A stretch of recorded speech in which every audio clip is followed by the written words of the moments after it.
Excuse me. Are these like scratches? Oh my.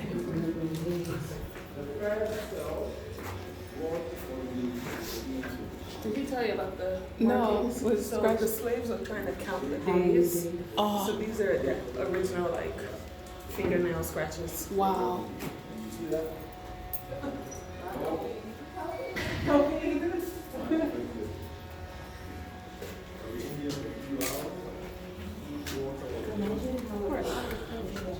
And the other one was for the Africans. Those who tried to escape, those fighting for their freedom, they were locked in years of death.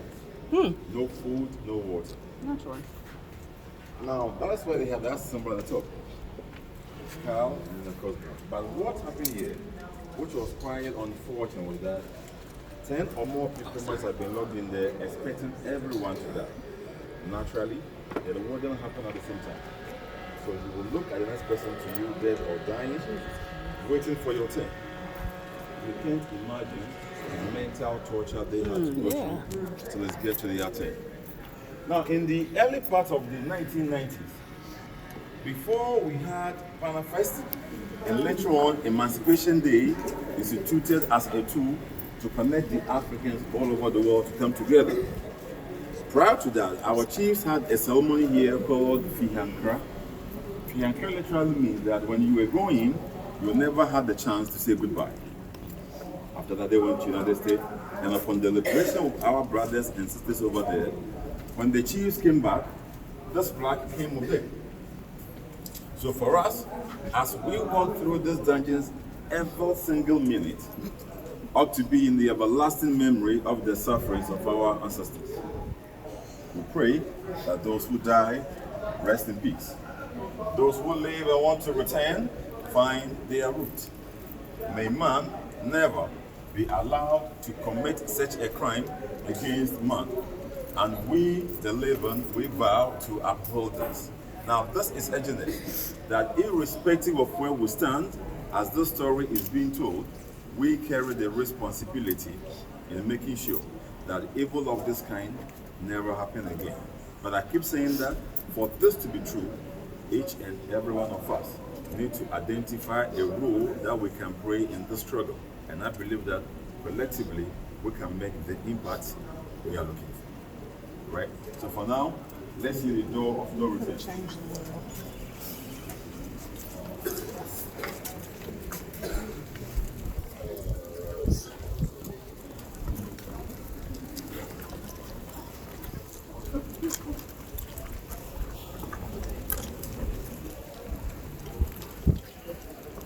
I'm trying to get outside. If I don't know if you Yeah, I can can feel feel it. it. I can.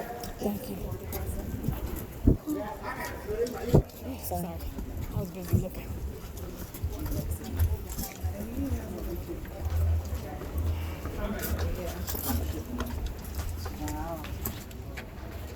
Similar, I mean,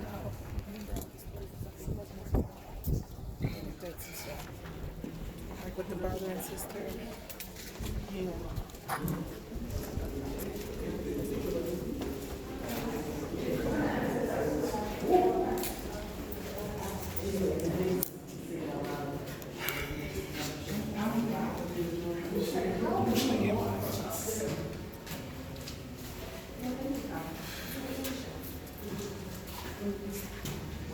When it's time, all the male dungeons, over 600 male, were prepared.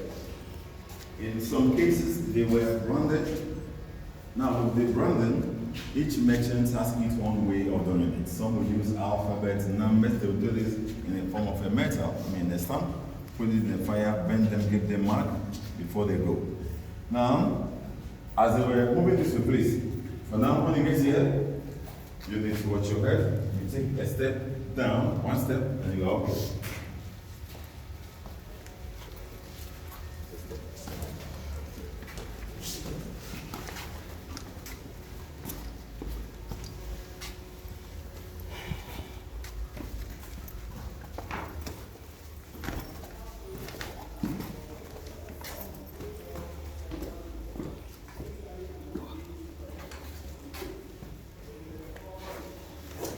Thank you, Mike.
Right,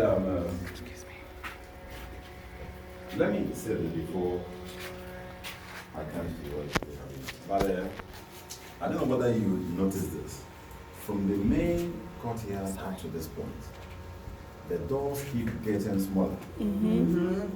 Now, it was designed such a way that one person comes in at a time. They believe that if people are separated, they can easily be controlled. So one at a time. Initially, that was the door, that was the height. But when this trade started, when Atlantis slave trade began, it was reduced this way. One person comes in. And what we have here, this is the door of no return. It was also wider from these two ends, but they reduced it to this. People keep asking, what about if some of the captives were big? The point is that by the end of 2-3 months in the dungeons, they would have lost weight to go to there. Again, the sea was very much closer. Today, it has receded largely due to human activities. So when they walk down here on the stairs, down on the beach, a small canoe or boat takes them here to the ship, some distance away, and the journey across the Atlantic Ocean with them began. They were already weak from the dungeons, and that explains why a lot of them died in the process. We have different figures telling us the number of our people who were captured, those who died, those who survived, and so forth. But one of them is saying that when you take every 3 captives, 2 died, 1 survived. It continues saying that some 20 million people made it. If, the word is if we are to go by this ratio, then we are saying that some 60 million were involved, of which 40 million. You and I know that in our normal traditional business, the more you sell, all things being equal, higher the profit. So if you have 60 million worth of goods and 40 million will go waste, then it tells you that the business you are in, there is something wrong with it. But if you go through this, you get some possible reasons. One, they believe that if they had allowed the Africans to live as normal as possible, they will revolt, they will attack them. So let's get them weak.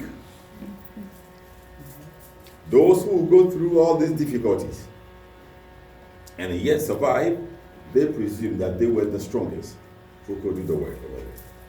And at a point, these captives were insured as cargo,